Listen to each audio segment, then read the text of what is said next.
I was gonna do a Six Invitational LAN review video today. Finally, because I have so many things that I want to say about it. But then Team Reciprocity was like, hey there, scrub, we're benching players. React to it or the internet will get angry. Silence, organization. Reciprocity was the only team from North America that failed to make it out of the group stage for the Six Invitational this month, and that seems to have been the catalyst for the squad to undergo some changes.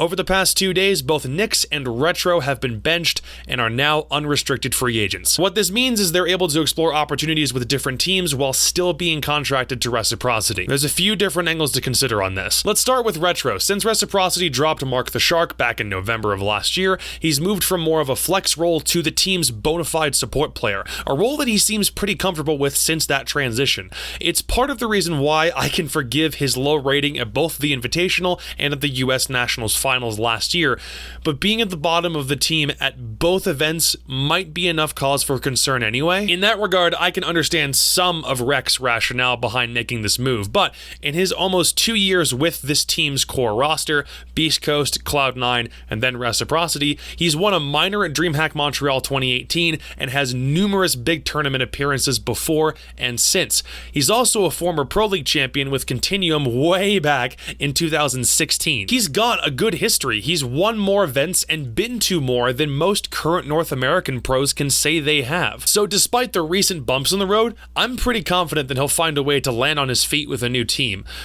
Nyx is more of a question mark, though. It's never a good sign when your team pulls the plug on you after you've only been with them for 3 months. Crying! He joined Reciprocity as part of a trade with Dark Zero that sent Skies to the dark side, and his performances at both USN and Invite were things I didn't really bat an eyelash at, though I would have expected a higher KD ratio from someone who plays as much ash as he does. Who plays as much ass. I wish. I don't know, honestly.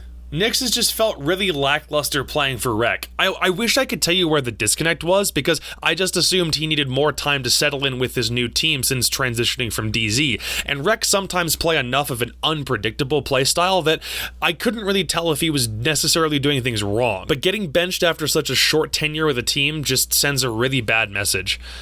So what now? I'd like to say I can guarantee that both players will find teams relatively soon, but considering Mark didn't have time to find a new squad before Season 11 started, we'll need more teams to start dropping players before any reasonable openings make sense for either one of them.